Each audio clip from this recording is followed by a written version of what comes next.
Alright, ladies and gentlemen, we just finished shooting episode number 4 with my dear friend Joshua Samuel. Yeah! How was it? Good episode? Interesting, but too formal. Yeah, next time we'll blow it formal. See ya!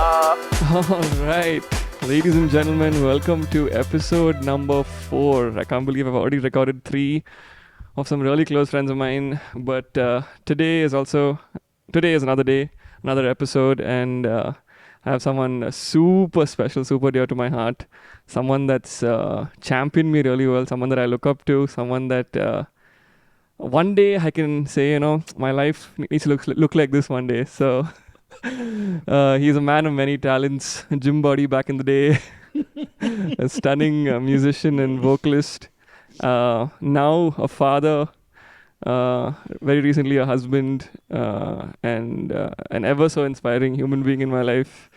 Give it up for Joshua Samuel, ladies and gentlemen. Clap for yourself, Guru. How's that intro? I think that was Spontaneous. Yeah, extravagant, but such an honor. Thanks for having me. Yeah, I think also. Is that overwhelming whenever people introduce you, or like when you get introduced like that? Yeah, it is. I mean, why? I think it's just the journey of it. I think back in the day, I just kind of like grew up looking at people at different platforms, and I don't think I kind of seen myself in places like this. But it's quite an honor. Places like what?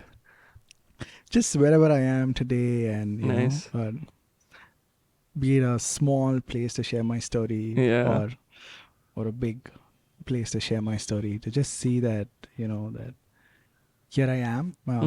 Just want to thank God for it. Come on. I'm thankful for every opportunity. So good, bro. I think sharing, especially in the church or the Christian world, like sharing our story is a very common thing. If I were to ask, people like outside our church community, like, what's your story? Like, very few people would know how to answer that question. What do you think? Oh, that's actually a very, very true thing. But for me, I think it's like a very big journey. Like but again, like I don't think I was always there. So maybe like a decade ago, if somebody asked me, "What's your story?" I think my story was in the making. So I kind of so different. I don't think I would have had a answer to that. Yeah, but even now, I think your story is still in the making. It is, absolutely. But I can see bits and pieces of God kind of like fix this big puzzle of life. So yeah, it's exciting. Yeah, you're the first guest on this episode that's already mentioned God 4 times. So I guess that's going to be a recurring theme in this episode. Yeah, I mean, as candid and casual as I would like to keep conversations, and as far as I've tried to run away from God, I don't think like he's ever given up on me. So, it's going to keep coming. It's going to keep coming in back. My life, going to keep following me, pursuing me. Yeah. So good, man. Have you ever done something like this before? Like a talk show like this, or like a sit-down interview? Never actually. Wow. So I think it feels big to me. That's amazing. And it also feels a little overwhelming, intimidating. But yeah, I would love to keep it as real as I can. Awesome, man. I hope this next 1 hour is just like how we chill and how we talk, and I hope like the world can see this, even if it's just a few 10, 50, 100 people that watch this. Like, I hope someone gets to take away something from this, because I've taken away a lot from your story, and like thanks for agreeing to doing this. And I know you have a very busy schedule with your daughter and your wife and your European travels and whatnot, but it's an absolute honor. Thank you so much, but man. Yeah, I've just been enjoying being a dad. Nice. It's like the best feeling in the world. Yeah. It's been 11 months, coming on 1 year now. Yeah. And what's been like, what's your favorite moment? Let's pick a moment that you've enjoyed the most over the past 1 year. I know it's hard to pick one, but if you were to pick one, what would it be? I think the favorite moment was while Gianna was born, and she was crying, and I just went and said, "Hey, Gianna," and she paused.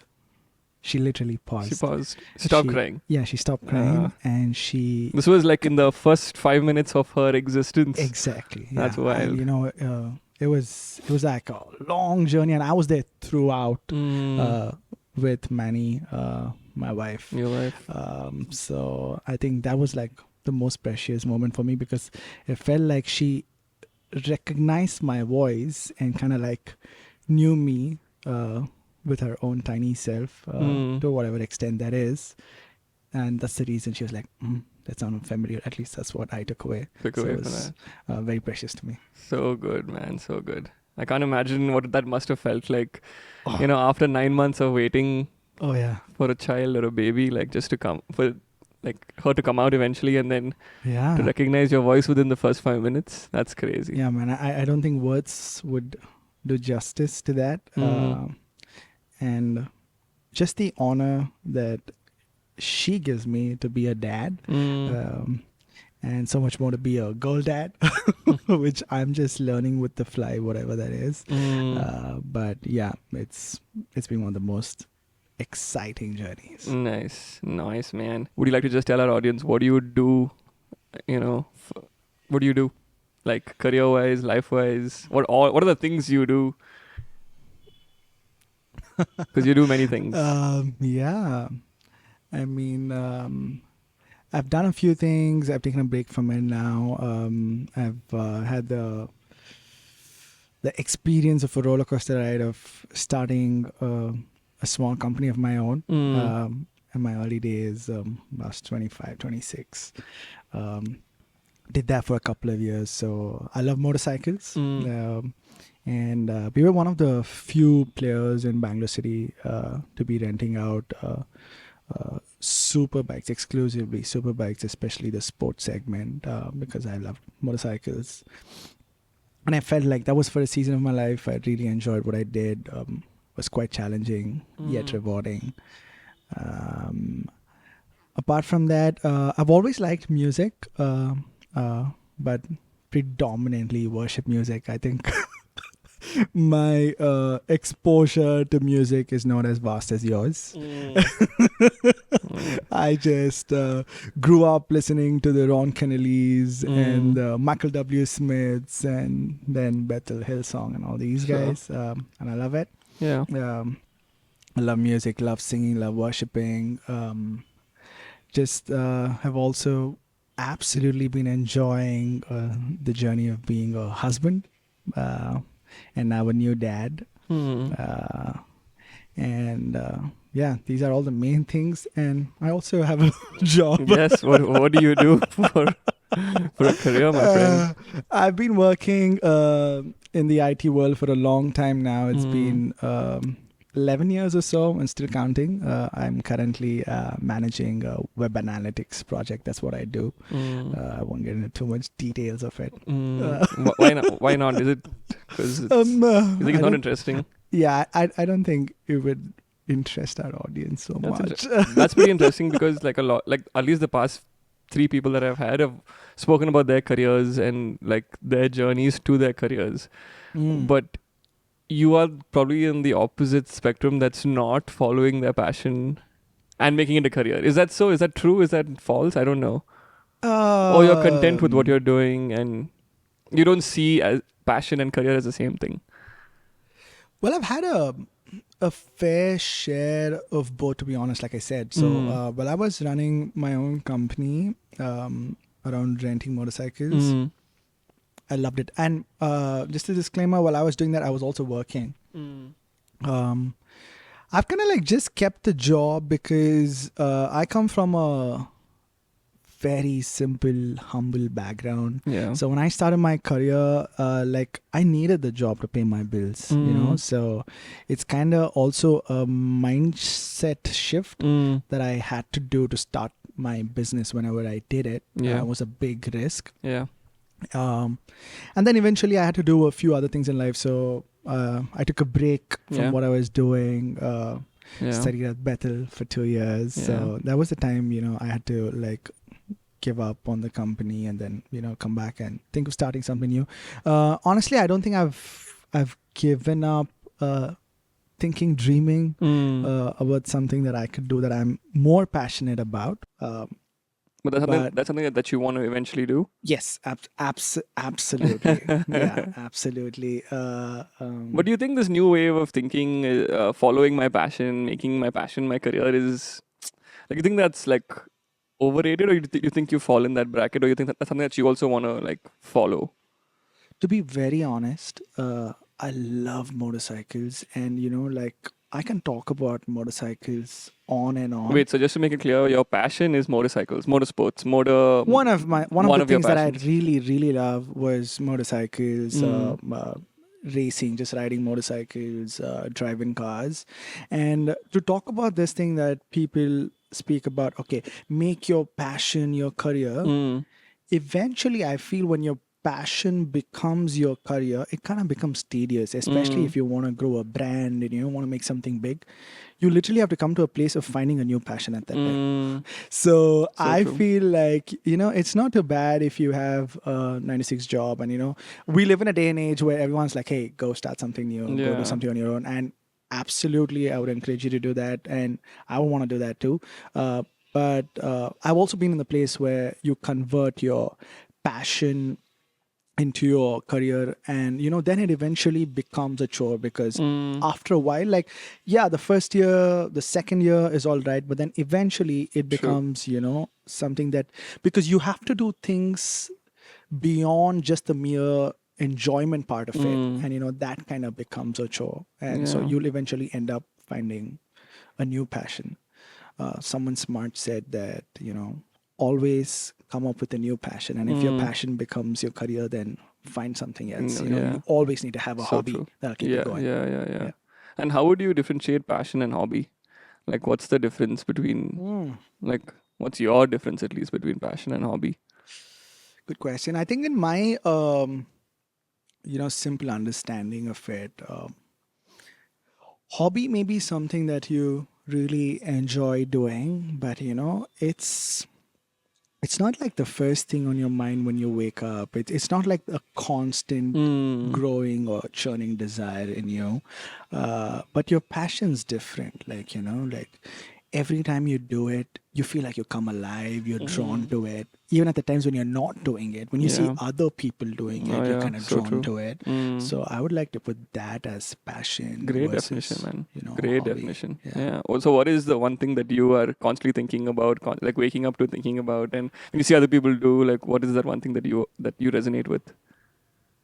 Or what are the multiple things that you resonate with? Yeah. I actually realized that I love pioneering things. So I kind of love starting something new. Okay, be it with motorcycles, or be it in music, or be it even in ministry, right? So I would like to start something simple, do things differently. I just like the whole process of putting a new system in place, kind of like designing it, being there through the ups and downs of it, seeing the pros and cons of it, kind of working towards it. So that's what I enjoy doing. No, but what is your passion, like, in terms of like a title? If you give it a title, like, if I were to say filmmaking and music is my passion, that I want to like.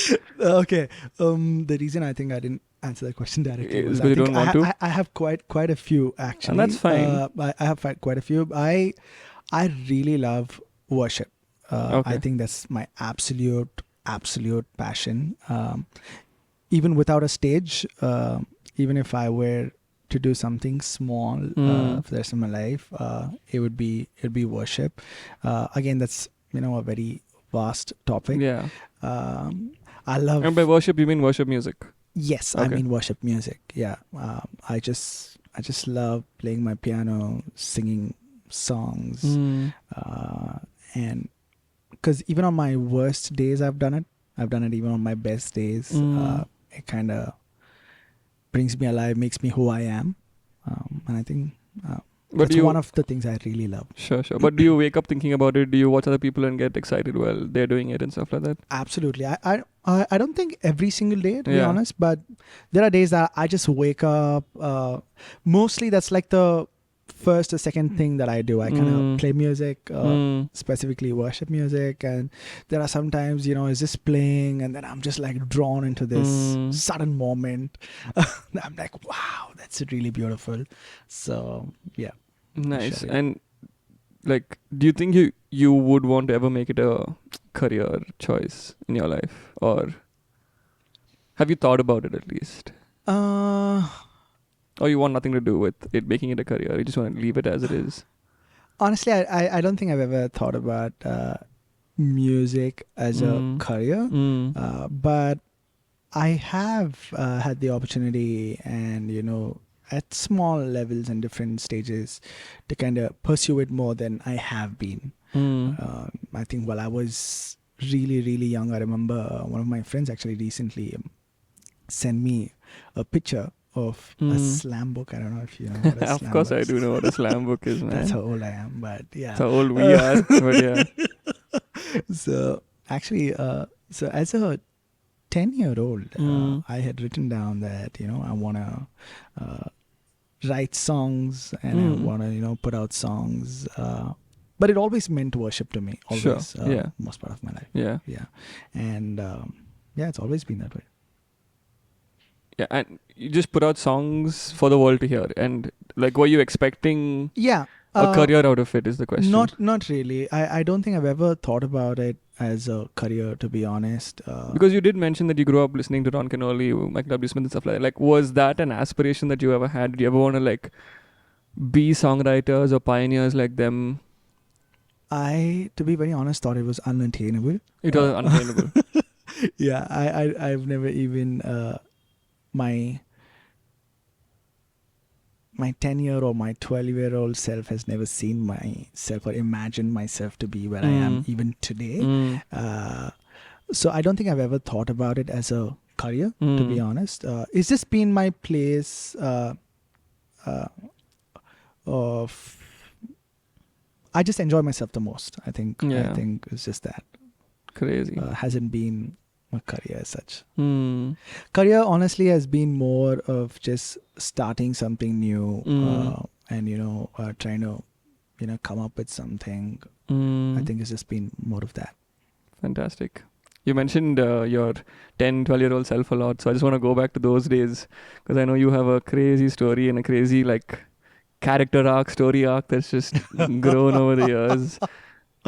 Is there any way you could summarize it or sum it up? No. It's so tough, I can imagine. But like if you close your eyes right now and think about that, your 10-year-old self, like what were you?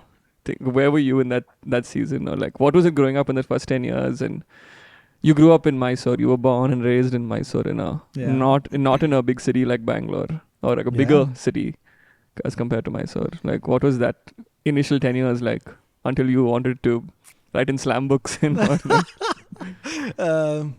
So like you said, I am like a small city or small town boy.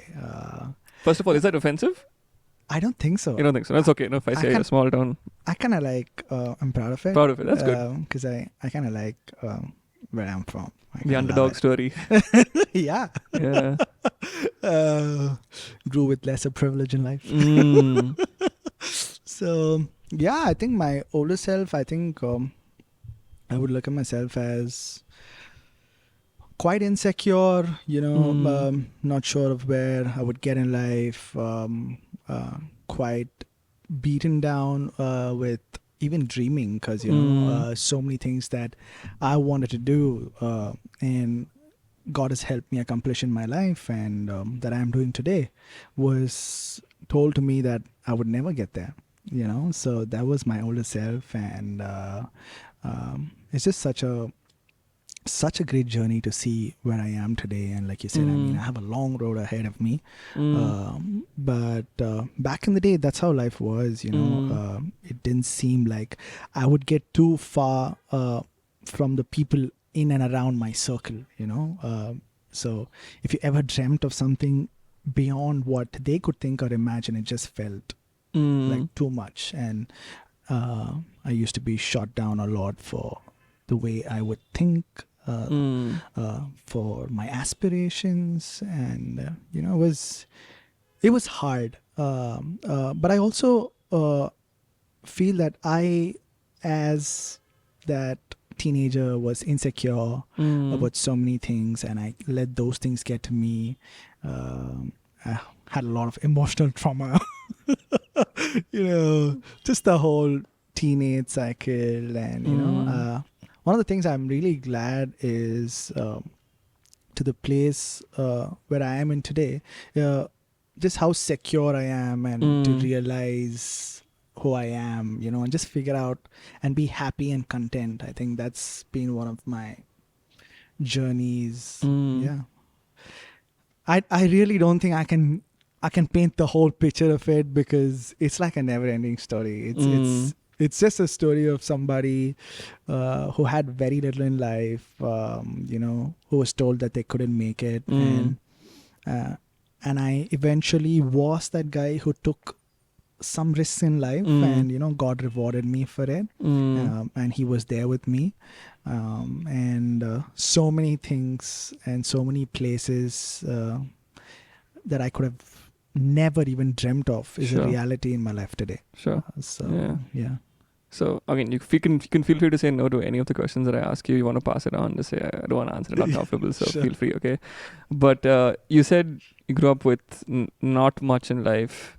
Do you want to share a story of what that looked like, if you want to, again? Yeah, sure. I think one thing that I also kind of feel like laughing now when I think about it. That's good. But I was very fascinated back in the day by the air-conditioned buses, the Volvos of the day, and our Shatabdis. So it's basically just intercity, right? Yeah. But they were new. Like I remember there was this whole hype when they started the whole Volvo scene, because their tagline was "Sleep like a baby." So I remember. What year was this? I really 2000s, early 2000s, late 2000s. I think somewhere around that time, maybe 2005, 2006. Okay. I could be wrong, but somewhere there. Yeah, I vaguely remember it coming around at that point of time. I remember like the whole hype around it, and there were a few friends of mine from then on who only traveled, either on a Volvo or in Shatabdi, but basically they only travel like AC or first class, if you were to call it, right? And I was like, man, at least once I need to go. So from there, here I am. To know what? To know what? No, I don't know. Say it. Yeah, I mean, wherever I am today, but it's just been quite a journey. Like I couldn't imagine that. I hope I don't sound like how they used to sound back in the day. When they used to go on elephants and they used to cross rivers, huh? But yeah, like simple things that seemed very unattainable. Maybe that's literally just one of the things I could think from the top of my head.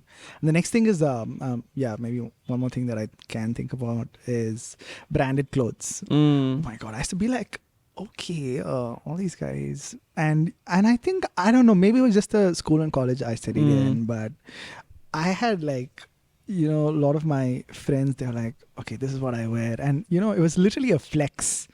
And I think right up to even my 11th or 12th, I don't think, I didn't care much about the brand, because obviously, my parents were getting me whatever I wanted, and I was like, what's happening? And here we are shopping overseas, wearing all these brands. So man, but I think that being said, like I'm very grateful. There was actually a season of my life, like I also, like my identity had become a guy with very less in life, and now God has blessed me, and I always was talking about, okay, people, without privilege and how they make it in life. But now I think it's like God's like helped me transition beyond that, like it doesn't matter where you come from. Everyone's journey is unique, and everyone's journey is hard in their own way. I've grown up and matured to understand that and appreciate them for it. But the advantage of kind of like seeing both sides of the coin is that I feel I could very confidently say that even in the overflow of abundance, like, like I always feel it's God. And even in the space of not having anything, it doesn't intimidate me as much as it would, others. So it doesn't bother me really, like, just to talk about maybe even just me and Manny, like, I would be the same if I had $50 in my bank account, and I'll be the same if I had 5 lakhs or 50 lakhs in my bank account. So that's the only advantage that I see about it. But It's because you've seen both sides of the coin. Yes, but not to take away anything from people who came from a better background. But that's just been my journey. Yeah, sure. Yeah. What I mean, I know, but like, if you want to get into just how rebellious you were as a child, is that something that you are comfortable sharing on a platform? Is that I think there are Absolutely. people out there who are also pretty rebellious that will kind of resonate to see how much you've grown and changed over the decades. Yeah. I think I lived in my teens even after I got out of my teens. That's good. Yeah, but man, I was the guy who always loved challenging people and challenging system, and I always kind of never went with the rest of the gang. Like I always was like, no, but I want to do it differently. Like I remember I was man, I don't know how my teachers put up with me. How my lecturers put up with me, because I was difficult. But then now I realize, it all stemmed out of my insecurities that I had. But I really struggled with it. I struggled with it at home. I struggled with it on the streets. Like I was extremely... Like literally, it's not a metaphorical sentence. Absolutely. Like to such an extent that...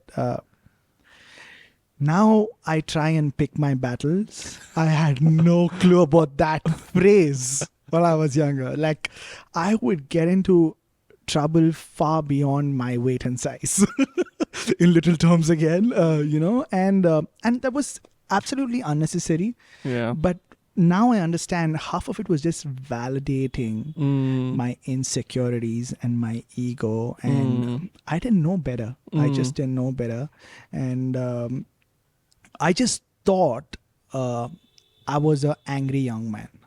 That's one of the most liberating things to me that has helped me evolve at least into a better version of who I used to be. Because what I didn't realize is I wasn't just an angry young man. That was just the way I reacted to situations. Yeah. Actually, what I was quite insecure and, broken from within, that when people didn't treat me the way I wanted them to treat me, and when my friends didn't respect me for who I was, anger was the first response that I knew best. So that's just the route I went into.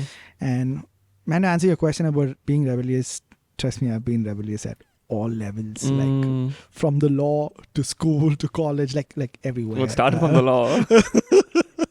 I mean, law at home, because my Law. dad's a big rule keeper. Yeah. But extremely thankful for him. Yeah.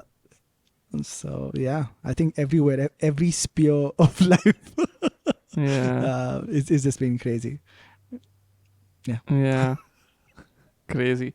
And like looking back at it now, like did you maybe when you were in those teens and 20s or whatever, like did you think that anger was the solution, or did you just not know, like you said, you did not know better?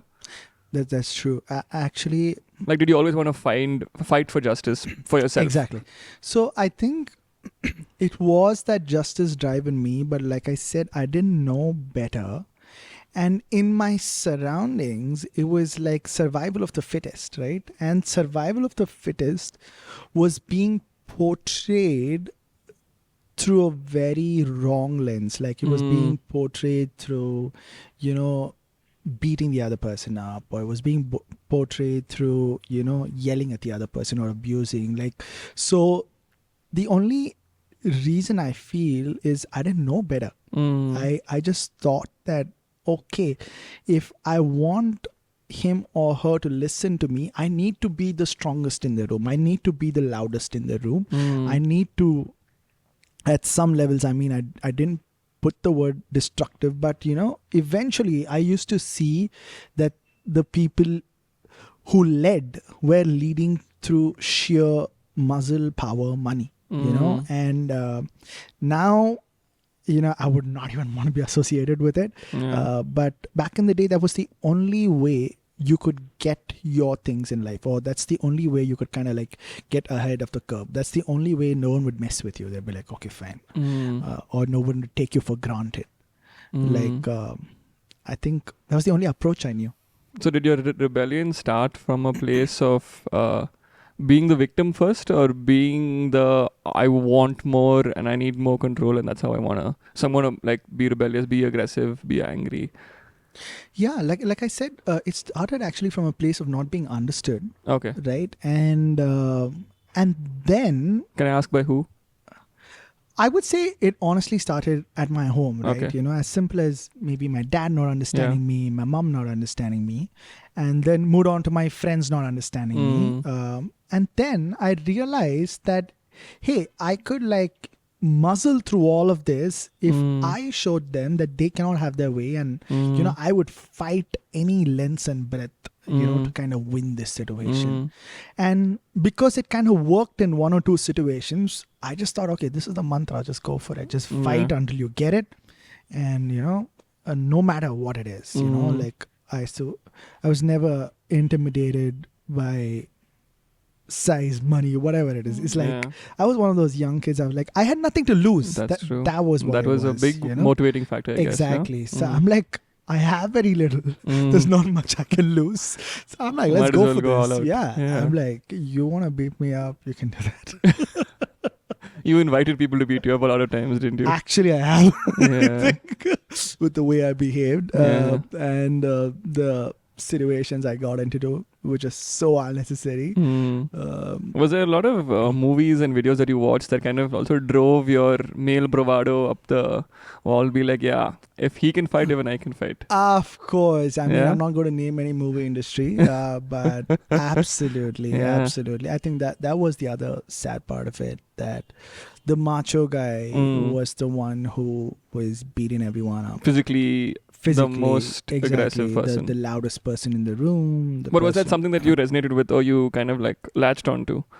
I kind of latched onto it because he was getting things done. He got his way at the end. Exactly. Okay, like for a person like me, who didn't come with much, I don't know too many options to get things, right? And this was something you didn't have to pay for, right? You didn't need to have money in bank balance to do this.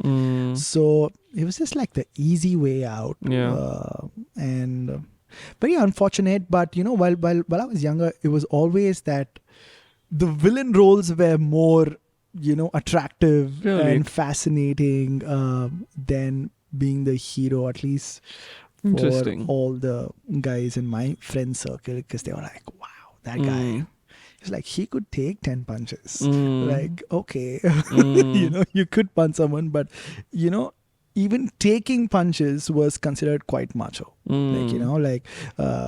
Like it was a thing that it doesn't matter how many people came, like you stood that fight and you endured pain. And I think eventually, if you come from a place of emotionally enduring pain, the physical pain doesn't last as deep as the emotional pain is, Dialogues, macha. But that was the truth of my life. Like I realized that I was actually emotionally hurting. So I was ready to get into any level of, physical bashing, and I never thought about it twice. Yeah. Wild. When did it all eventually subside? Or is it still continuing? I mean, thanks to Jesus, he's making me a better person. That's good. But yeah, I mean, it's been a journey. Yeah. I think you becoming the best version of you is honestly a never-ending journey till the day you die. Today I can look back at a lot of situations and I can be like, hey, wow, I would have done that differently. I do this differently. So many things. So I think it's been a gradual transition. But if I were to give something light on a specific season of my life, I would give it a Bethel. Yeah. A lot changed over there, huh? Yeah, I mean, most people think I'm a Bethel brand ambassador in India. That's not what I mean to be, but it's just been a great place that showed me a different perspective, even to the simple things of life. I mean, leaving the ministry aspect out of it, right? To just do family well. And just to serve, to honor. Little things like this. Again, like people are like, hey, why do you go all the way to learn such basics, simple basics? But sometimes you just can't learn things because you read things. So true. You have to kind of experience it, see it, and live in an environment to kind of catch that.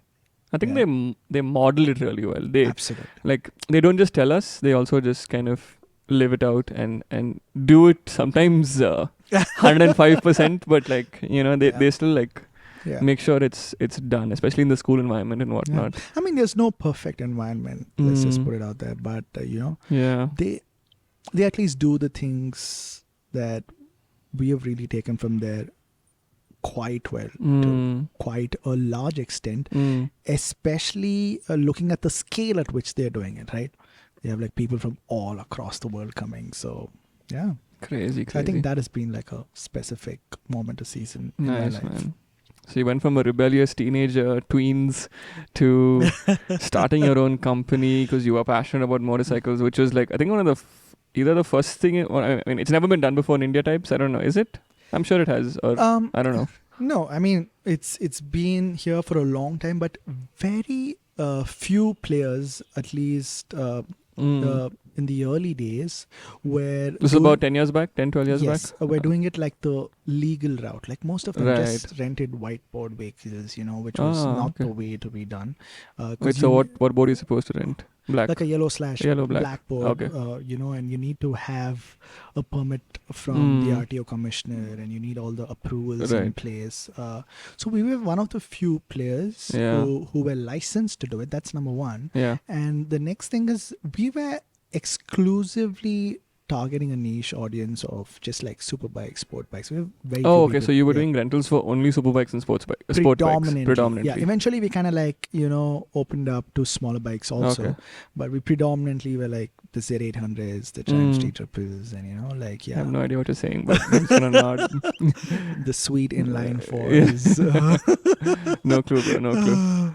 Nice. Yeah. And I'd love for you to share your stories / testimonies of that transition from, having your own business, having a job, to now wanting to go to another country to study ministry or to study at a Bible college, Oh.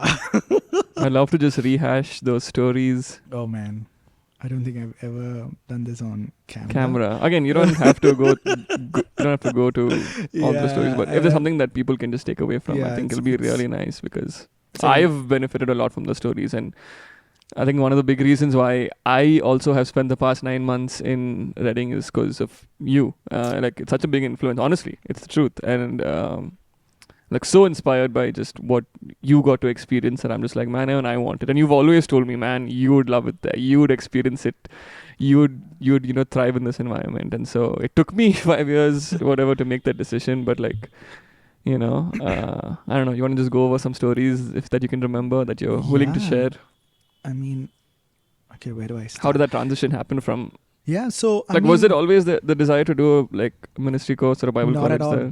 Not at all. Why not? I come from I'm a PK, so I'm a pastor's kid, and in fact, I was like, man, I just can't do all this church and drama. I'm like anything but that. I even remember telling my dad that I would never go to Bible college. He always wanted me to, but I'm like, never.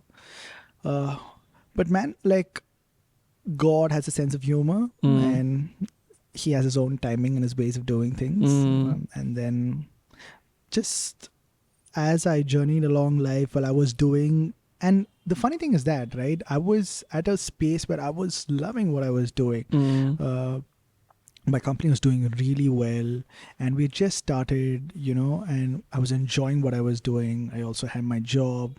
I was really young, and all the motorcycles I could ride. So it was always my dream. I used to like jokingly say, I wish I live in a small house, but always have a big garage. Oh, heavy dialogues. So most people know that, the basement of my house was kind of / garage. So we had like packed motorcycles, So you were living your dream then? Absolutely. Like I was 23, 25. I was 25, 26. I was really enjoying what I did. So I would walk. So I lived on the first floor. It was like a duplex house. I would walk down, and then, I could pick any motorcycle I wanted because they were all there and they were all brand new, because we only wanted to give like motorcycles with great quality. So we started with a higher standard, and it kind of like benefited, us. Sure. So I was doing all of that. But then one fine day I really felt the Lord asked me that I'm a big risk taker. Okay. So I can jump into the deep end without knowing how deep it is. Also, I think it's because I've seen God come through in my life at various phases of my life. So faith is actually my strength. I would like to put it that way. Again, with God. But I remember there was this one very specific moment. I felt like, hey, I have taken all these risks for myself, for my career, because this business, I had no money. I started it with a loan, and it was a very big loan for me at that point of time to take it as a 25-year-old. And I'm like, how am I going to pay this? But I'm like, let's do it. And I felt I hadn't done anything substantial for God, like, with nothing for me to benefit out of is what I mean. And I remember... Wait, what do you mean by nothing to benefit out of? I don't know, I just process that. Like basically, if I started a business, I was going to make money out of it, right? If I put money in something else, I would eventually benefit out of it. Like, again, when I say benefit, I'm talking from a physical perspective, right? The benefits of following God is like endless. I just meant like from a tangible. Quick to achieve kind of a thing. So I was honestly doing this also at a place and point of time where I'm like, hey, I want to do this for God. Like, I don't want to do it to get somewhere. I don't want to do it to start a church. I don't want to do it, to become a pastor. Like, it wasn't for anything. That's what I mean by I want to do it for God with nothing. It wasn't for self. Exactly. Okay. Cool. Got that. And so it all came from that, inspiration and thought that, I felt like God saying, hey, Josh, so what's the risk that you've taken for me? And I'm like, hey. But it was very hard because, I was really doing everything that I really loved after such a long time. And things were going really well. It was picking up. But I felt, man, this was it. It was like now or never. And also, I think it's my dad that growing up, he always told me that if you want to serve God, you got to serve him at your young age. And, give him something that's precious and valuable, which is your time and your health. And don't come to him where you're like almost going to die. And say, hey, here I am. In my last few years, I'll serve. Not like I listened to whatever he said throughout the years. But there's some seasons of your life you feel like when God tells you and stirs your heart, he really does. Yeah. So that was the initiative. But man, I had nothing to make this thing happen. Define nothing. When I say nothing, I had no money in my bank account because we had so many overhead costs and all the money that we made was just being pumped back into the business. Like if we had money, we would buy the next bike. If we had money, like it was always like that. Like I had nothing, and I had no travel history. Like the only place I had been to before that was Dubai, and US is like literally one of the hardest visas for you to get. Yeah. So, and I didn't have a plan in place for me to go and live in California for 2 years. It's like a very, very big decision. But again, like I was reminded of the scripture that faith without works is dead.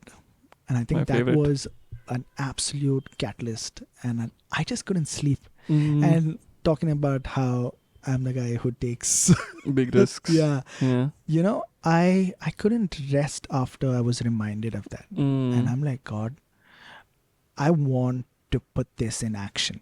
Mm. And I didn't know how, I don't know. But then that's how it all started. And I remember sharing this with a friend of mine. Actually, before that, so when I was reminded of this was that faith without works is dead.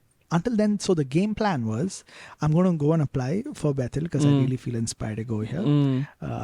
And if I get my visa, then I'll think about what I need to do, shut down my company, you know, resign and all of that. And because back then when I was working, there was a 90 days notice period, and that's like a non-negotiable. Maybe maximum they would cut it by a month, but I couldn't do anything shorter than that. So it was very difficult. But then when I was reminded of this verse, I'm like, oh, so I have a backup plan. I'm like, I'm still not trusting God completely. Actually, it's logical. I should have just done that. Sure. Excuse me. You're good. But me being me, and I also feel like it was not just me. I felt like it was like God inspiring me to do whatever I did in that season, and He also strengthened me to do that. Have some water, yeah. Take your time. Yeah, so I was like, okay, man, this is it. I'm not going to even wait until I get my visa or not. And just then I had few other friends also, you know, kind of in a similar space of life and kind of like applying for their visa. And I was in touch with the Bethel community because I'd already applied, you know. You applied for the college. For the course, okay. Yeah, but hadn't done my visa yet because the plan was to, you know, get my visa and then quit. Yeah. But because I was inspired this way, I was like, okay, let's do it. And just that day, I get a call, I think, from one of my friends as to how their visa was rejected. And most of the kids... I'm sorry. Take your time. Okay, we're back. You got a call from a friend who said that... You know, their visa was rejected. Rejected, yeah. And this person had all the finances they needed, you know. I had also some travel history. Do I know this person? I think you do. Okay. Okay. But it's not the person you're thinking about. I want to beep it out, but... It is. It is, okay. Yeah, Okay, yeah. good. Carry on. And not just... it was like we had few other people also on our page because we were already added to our page, and there are a lot of people from India, so we started connecting, and a lot of people's visa was getting rejected for some reason. I have no clue. This was back in 2018. This was 2018. Trump was ruling. Yeah, he was like, let's keep all the immigrants out. I'm like, I'm not coming here. Yeah. Country, bro. But yeah. And I was like, oh my God. And I, remind you, have no money, no plan, nothing. And ideally, they say that, you know, money can't come into your account overnight. It had to be there at least like 6 months because you're kind of showing 6 months bank statement. Right. And then you have to justify if it's coming overnight, what it is, because somebody can just like show money today, take it out tomorrow, and, you know, do all these things. But I just went with it, man. I just prayed about it, and I just felt reminded of this verse over and over again. And I was like, I just had faith. I don't know the reasoning behind it, but I was just so sure that if I would do what he wants me to do, what he's inspiring me to do, correct, the rest is his to take care of. And for some reason, you know, I always had that in my mind. And I think it's part of also the story that my dad always shared with me, because he had all these testimonies of how God provided for him, and you know, God always showed up when they had nothing, and you know, all the miracles that they had seen. But you know, nothing like your own story. I'm of like, course. okay, that's somebody's story, you know. I mean, it's my dad's story, but it never become like mine. Yeah. So, but then I was very sure, and I remember the day I went in the morning, and I was just talking to one of my colleagues, and I was telling her, hey, you know what? I think I'm gonna resign. Here's the plan. I'm gonna go to this college, and she just heard me out, and then she asked me a very simple question, absolutely logical, and then she was like, she's like, what happens if your visa gets rejected? What's your backup plan? And I paused for a minute and I was like, actually, what's my backup plan? Because it was not easy to find a job again, right? Because again, to find a job that you like, that's the most important thing. And I was like, I have no backup plan. But I really felt I didn't need a backup plan because God was on my side, I couldn't explain why I don't have a backup plan. And she was like, hey, come on, man, be logical. Like, just like wait for it. Once you get your visa, go ahead and do it. Yeah. But then I was like, no, I think I need to do it now. It's like now or never. And I was like, I just went that day evening. I didn't even tell my manager. I just resigned on the tool. And then I told him that, I really need to do this because I'm planning of going to this ministry school. Nobody could understand it. My HR had a chat with me. He was like, what are you doing? But I just knew I had to go. So fast forward, my interview date, and I need to show paperwork, tell them what's happening, how am I going to fund myself? Man, I had nothing wrong. Like, it's like, I mean, you've been with me through some of this journey. You see me personally. It was crazy. Like, there were days like this, I was like, God will show up. But there were honestly also days where like, man, God, if you let me down, I am telling you, I will not do this again. I had all those real conversations. That's honest, yeah. Yeah. And I've always been this person. I'm like, if this happens, I'm never doing this again. My childish self. But he's very kind. Like, I remember. Then again, fast forward into like just a few more days of me going into my interview. And somehow I just had a few friends. They're like, hey, Josh, if you need this, you can just keep this money because we're not using it right now. You can just go for your interview and then, you can send it back to us. And these friends of mine were not even from church. They're not even Christian. Like, like it's very unlikely. I'm like, do you know what I'm doing? I'm Generosity to another level, yeah. Exactly. Like, I was just blown away. I was just literally blown away. And I was like, wow. So I could see God more in pockets. But then fast forward into the day of my interview, I remember waking up. So it was in Chennai. I remember waking up in the morning and I was just looking out of the window praying. And I was saying, God, I have done everything I can. Everything. And when I said that, I'd actually done everything. Like I'd resigned my job before I had my visa. I took this big step of faith. Again, I'm not saying that what I did was so big, but for you tiny little self to do that was a very big step of faith, Yeah. And I remember tears just rolling in my eyes and saying, God, I've done all of this. The rest I leave it in your hands, and I know you won't fail me. That's all I could pray. Not much. I just prayed that, went for my interview. And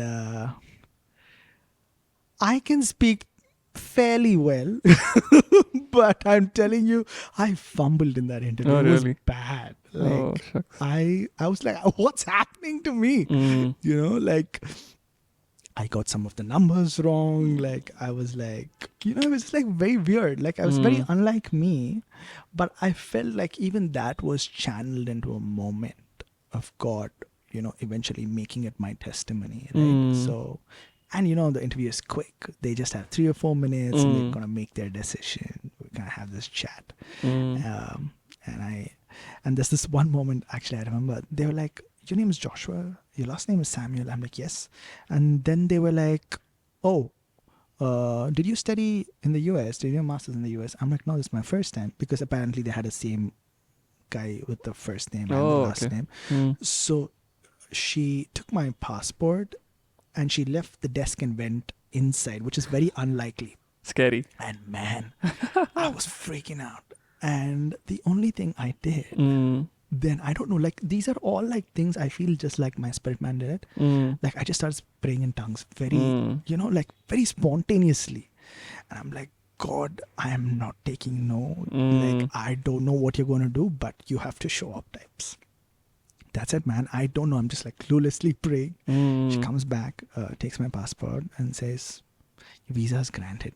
And I just spazzed, like I have no clue. I'm like, did I hear that right? She's like, yeah, you can go. And I remember just walking back from there with just like tears of gratefulness and thankfulness just rolling down my eyes, saying, God, you never failed me. You never failed me and you never will. That was the start of my journey. I'm telling you, from then on, I've just seen miracle after miracle. From there on, fast forward. And the funny thing is, like I feel we as people have a certain time frame in mind. For whatever be it, right? Be it relationship, be it provision, be it whatever. Expectation, time frame expectation. Exactly. Yeah. But God lives out of time, you know? And my entire journey was a milestone, man. He was like sufficient for today. That song, I'm just reminded of it. So right? good, yeah. He was like, for today, you have all you need, right? It was like manna. It was literally provided for that season. Yeah. So that was just like the first leg of it. Now, second leg, what happened? So obviously this money, I sent it back to my friends. I said, hey, thank you so much because I got my visa. Now, fast forward, international students have to pay 100% of their fee, right? Yeah. So I have no money. I absolutely have no money. So you were just trying to make it through the visa, that's all. That's it. I'm like one and this step was at a time. This was in what, May-ish? Yes. May, yes, June. Yeah. And school starts in September, end of August, September. Yes. So your first milestone was May end. Yeah. School was starting August, September 1st, I think. I think it was a little earlier for correct. or something around that time.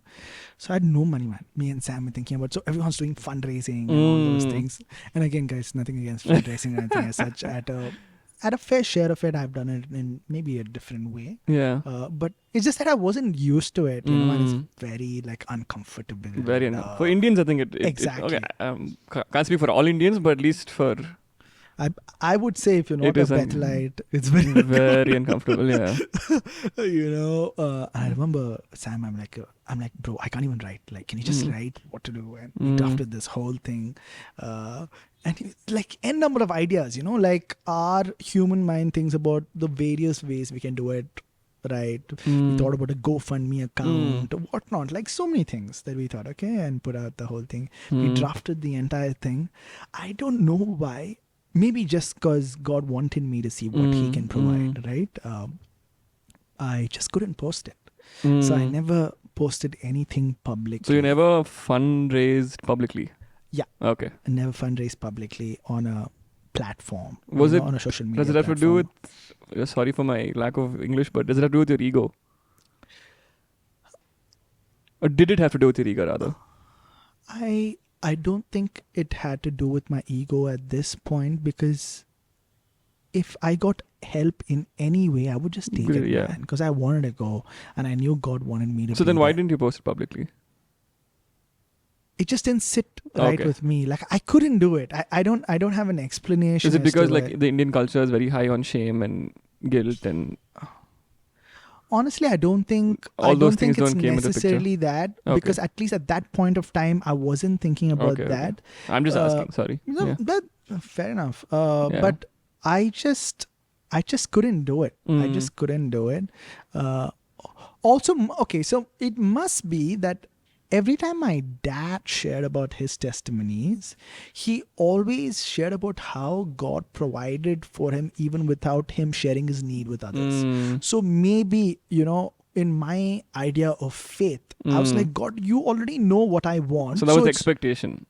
Kind of the subliminal expectation in your head. Possible, but it was also, I would say, like my version and idea of faith, that I was like, hey, He knows what I need and He will provide. I just had that thing. Fair enough. And He did that for me, right? Sure. He did that for me, and He has done that for me throughout my life. BSSM wasn't the first time that He was doing it. So I think I would say it was also my confidence in if God said it, He will provide. I didn't know how, Yeah. but He would do it.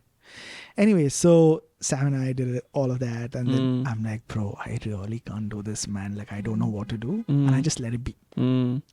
Now, fast forward, this is literally like the last Sunday I was even like going to lead at APC. So I don't know exactly which month it is, but something like that. And then onwards, I didn't lead. I think I packed my bags and I left. It was some timeline around. It was something like that. Packed bags and left where? I left to Bethel after Oh, that. okay. Okay. Yeah. So this was like the last Sunday and was the deadline.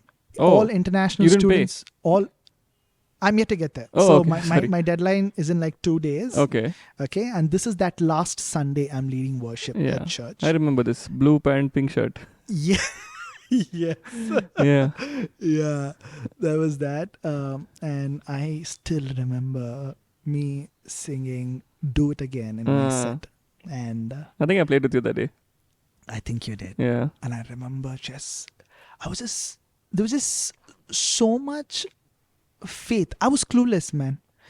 And I was also weighed down because by then all my other friends in some way or the other Things have had come their through. finances at least sorted. Like, they have a plan. Here, no plan. Now I feel, and by then I'd already told everybody I'm going to You're Bethel, going. this is happening, Yeah. I've resigned. And I love telling everybody, especially my friends and family and everyone around me, that hey, this is what's happening. Yeah. I'm just that You're an personality. early sharer. Kind of. Yeah.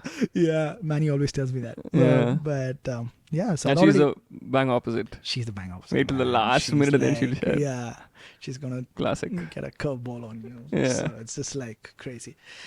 So so that Sunday I'm saying Do It Again, and it's so funny. Like, I did not come with the idea, to see a miracle, as in a supernatural miracle, because I was running this business and I was banking on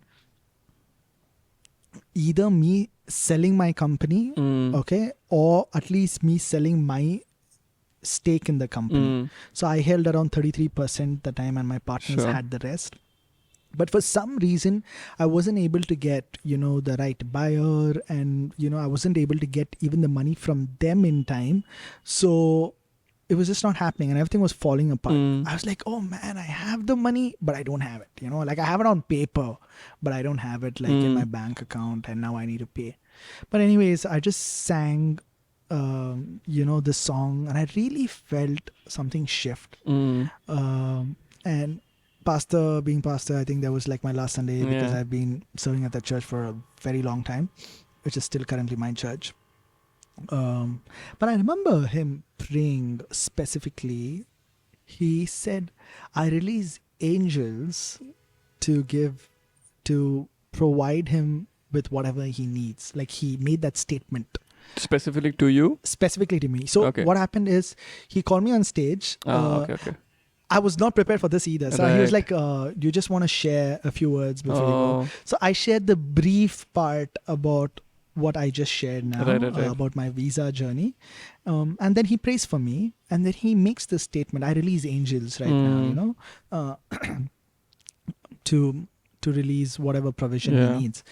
And I feel like something happened, man. Like, really something happened. And it was so, like, I don't have words to it. Like, it's the first time something like that is happening in my life. I had so many people that Sunday who, generously came and met me, prayed for me, and sowed into my life. Like, it was Financially. Financially, Yeah. yeah. And this is without me asking, saying anything. It was literally just like God stirring their hearts to do it. I don't know why they did it. And there's a point at which I went home that day, and so many people just kept taking my number, right? So they just kept taking my phone number. People were literally queuing up. Like, it was like, oh my Crazy. God, what's happening? Angels. Like, and I couldn't believe it, Ron. Like, I really couldn't believe it, because by then I had come to this phase of life where I only understood that God provides through working for it. You know, it had literally become that. I did not know to receive something that I did not work for because it hadn't happened in my life. And then overnight, right, my deadline's almost there and my fees doesn't get paid. Like there's this person who had taken my details and they actually paid it directly to the school. This early bird discount was somehow still given, so they paid like beyond that. Okay, so it was like I think around $250 or whatever, $300 extra. I literally felt like God supply my needs far greater and beyond. You know, so my fees gets paid. Wow! Now there's like an and this is before you've even left Bangalore. This is before I left Bangalore, man. Like, you know, the absolute shift and just like crazy. But everything's a milestone. Like it's literally a long story from then on, and I'm like, we'll have to do multiple episodes with you to cover all these stories. And then I'll just like skim through what happened next, and you know, like, so God really showed up, and I'm extremely thankful for this church family that I've been part of. All my friends, you know, and I feel a lot of people really championed me into this. Pastor Jake's, his story was actually very inspiring. It's his testimony that really kind of like was the catalyst for me to kind of get inspired with this whole thing, to go to Bethel especially. So yeah, fast forward then on, again, no money back, you know, but this time I felt like my faith went from maybe if it was around 40%, it literally went to like 90%, man. We're talking about after first year to second year now? After my fees gets paid for first year. Okay. Because I've never seen like, and I'm talking about, you know, like how much was it? It was around 5,500 USD, right? So it's about 4-5 lakhs, yeah. In a day. Right? Crazy. 4 lakhs in a day. Crazy. Money that I haven't worked for. You know, money that technically, you know, God just provided through people, obviously. But angels. You know, angels. And, you know, it's just like, just beautiful. So then on my faith was like, so every next milestone, I'm like, hey, come on, God's going to show up, you know? So it was just upward from then, you know? So good, and man. then somehow, you know, my partners, that whole thing came through. So I was able to liquidate my share. Awesome. So for year one, you know, it went really well. And like, I feel like some people told me that, hey, okay, now when you quit, you know, and when you go to serve God, you'll realize what struggle is. Because they thought, you know, because my business was doing well, you know, I had a company of my own around 26, 27. They just thought, okay, this guy has everything in life, you know, and now we know what struggle is. And I was like, okay, God, whatever it is, like, if this is how it's going to be, so be it. But I just went for it. But, you know, God never fails you, man. Like, He took care of all my needs and far greater and beyond that. Like, you know, I had no lack. Again, when I say no lack, it's season to season, man. So, you know, there were times that I would not have anything, and then suddenly. So, yeah, that was my journey into Bethel, and it never ended there. Like, you know, every time, every milestone was a new testimony. Experience, was a new experience, and then it was a new recipe. Like, you know, I could never use the previous formula, my previous understanding. God always did it in a new creative way. And that's Him. Yeah, so good, bro. It's just amazing. Why don't you just share something supernatural that you experienced, something that was just out of the ordinary that you saw God do as a miracle in your first year of college, and then we'll probably wrap up after that. I think one of my favorite things that I did in Bethel was just serving at the healing rooms. So I kind of like served at the healing rooms every Saturday. And man, it was just a whole new experience. It was literally seeing God in action. And especially for us as believers and Christians, you know, like we kind of like read all of this and we believe in it, but not all of us have had the experience to kind of witness it personally. So I remember this lady who was deaf for 35 years, I think. 35 years. Crazy. And it was me and Shibu. You know Shibu. Yeah. So we were like, we're going to pray for this lady. Mm. And just simple, man. Like literally just simple prayer to God. But I'm telling you, the environment there was just something else, you know. It was just like brewing with faith. Even her, like I remember she was like, yeah. And you know, and we prayed for her. Short prayer. Yeah. Short prayer. And instantly she says, I can hear. Oof.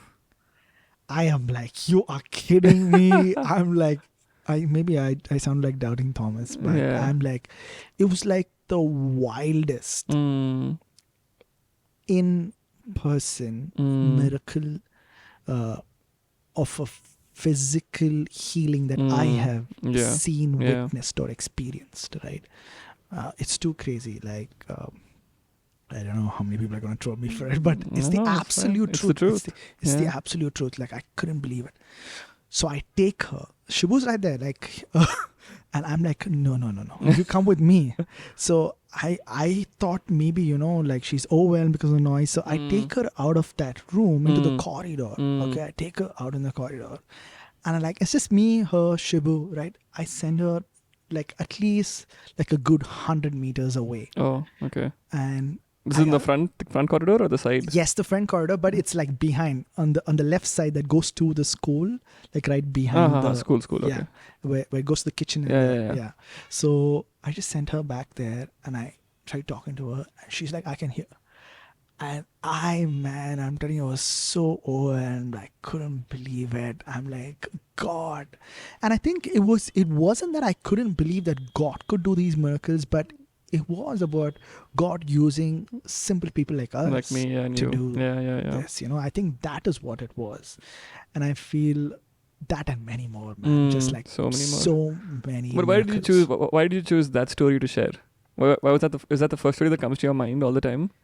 Like I said, that's like the wildest Okay, wildest. physical manifestation of a miracle that I have seen. Yeah. Personally praying for a person, because and I don't mean to, you know, grade Sure. miracles No, based it's okay. on but it's the first thing headache. that comes to your mind. Yeah, For because some reason, yeah.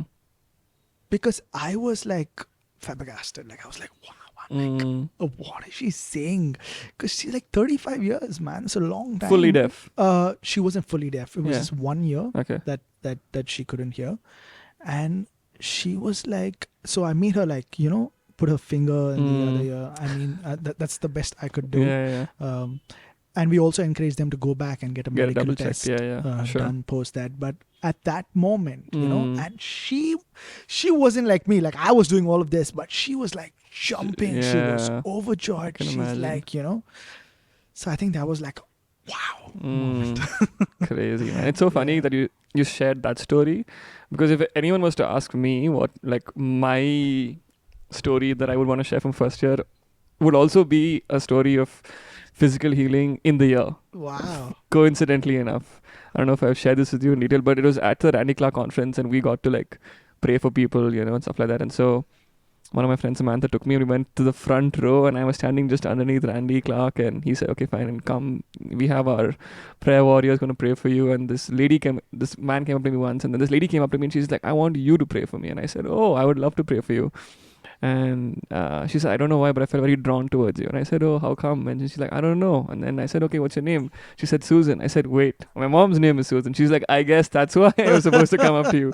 I was like, yeah, this is amazing. I'm so glad that I'm getting to pray for a lady named Susan, which is also my mother's name. And I said, what can I pray for you for? And she said, you know, I've been having severe ringing in my ears for the past 10 or 15, 12 years or whatever. I can't remember the exact duration. And I said, oh, how bad is it right now? She's like, it's at like a 8 or 9. You know, you always gauge, they teach us to gauge the level pain or the level of illness or whatever. And so she was like at 8 or 9 level pain ringing constantly in her ears. And so I prayed for her, and then I said, how do you feel? I said, is it gone yet? And she's like, nope. I said, oh, okay, cool. I was like, let's pray again. And so this time I put my hands on her ears and I prayed for her, and I was like, I just claim healing right now, and I prayed for her, and I said, do you feel anything? She said, I feel heat. I said, oh, okay. I'm going to pray for you again this time. The third time when I prayed for her, I removed my hands from my ears, and she's like, oh my God, it's stopped. It's gone. And I said, wait, what do you mean? And she's like, no, the ringing is not there. I said, are you sure? And I was like, again, like doubting Thomas, like, I couldn't believe that my hands that were on her ears is now released, full healing for her. And I said, and she said, yeah, it's fully gone. I said, and then she asked me, has the room always been this loud? And I was like, nothing's changed. It's literally the same thing. She's like, oh my God. And she's celebrating. And I started just like jumping with her, and I gave her a big hug. And 10 years back or 12 years back, when I was sitting in a cafe in Chicago, right opposite me, there was a huge bomb blast.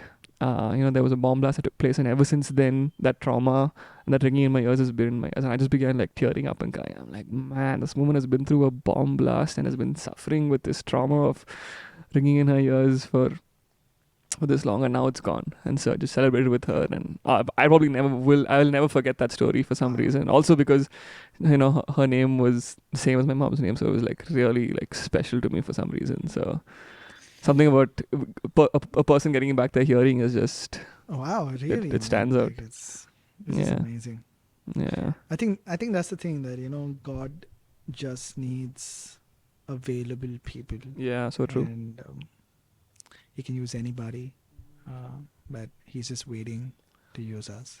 So true, so true. Speaking of availability, thank you so much for being available today and just making time for them. I'm so glad we got to do this. I hope this wasn't overwhelming and it was too much. Hope you... No, it was good. Was it difficult for you? A little bit. A little bit. Surely. What is difficult?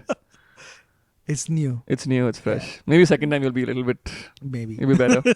You did great, I think. You did a great job. So thanks. Thanks for sharing all your stories, man. Like, yeah, absolutely. And being okay with it going to the public and like people hearing. I feel like it's important. You never know how much like weight your story has. And I hope and I pray that these stories like touch someone's life and make people take a leap of faith. And even hold those Bible verses that you said, I watched that episode with Josh and he said faith without works is dead, and so I'm going to do something.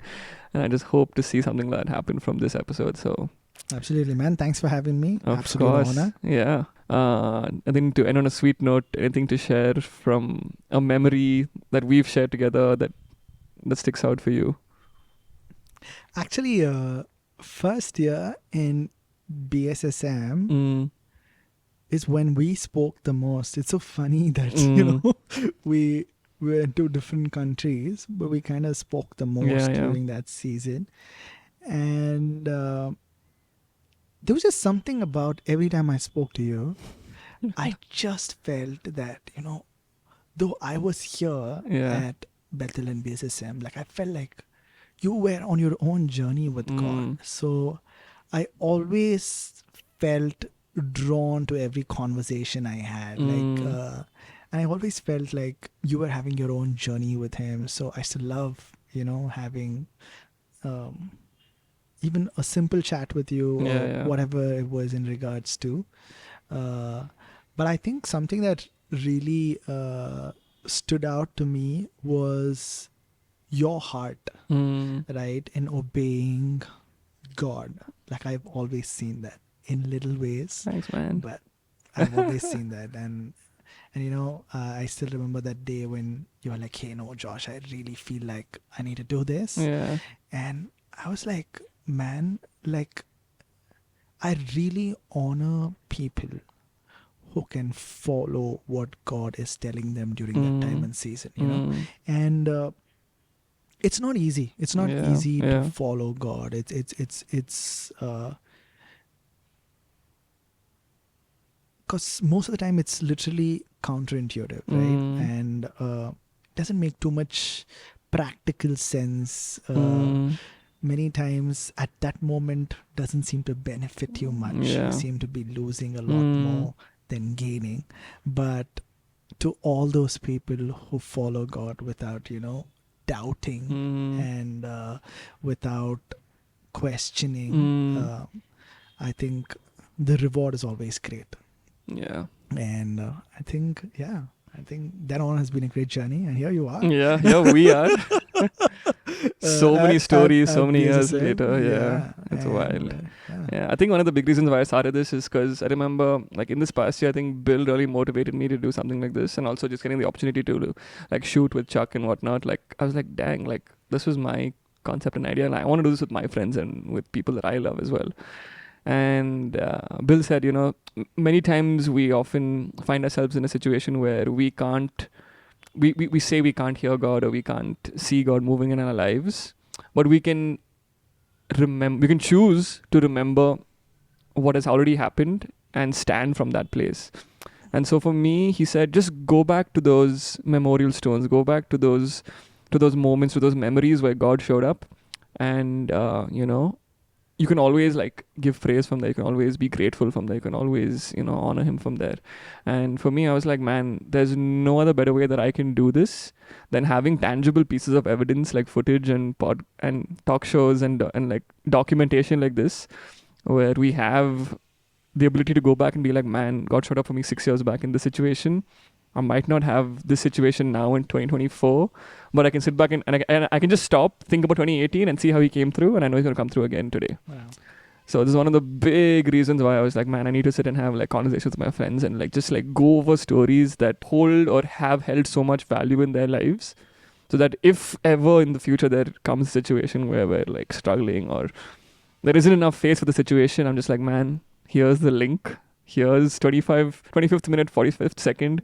Listen to that, and I feel like we're going to be encouraged just by I don't know that. if you remember, whenever we used to pray, Mm. prayed, I always said that, hey, God will use your creative side, you know, for him. And then it's so funny. I don't even think I could envision something like this, like what you're doing today. Yeah. But man, I still remember the first time I just saw like the pre-cut of you shooting the video for Chuck and Bill. Like I was like, this is it, man. Like, I mean, there's a long way to go. I'm not saying like, this is only it. But what I'm trying to say is this is how God is using your creativity to bless so many people. Absolutely. And that's what I think we're all created for.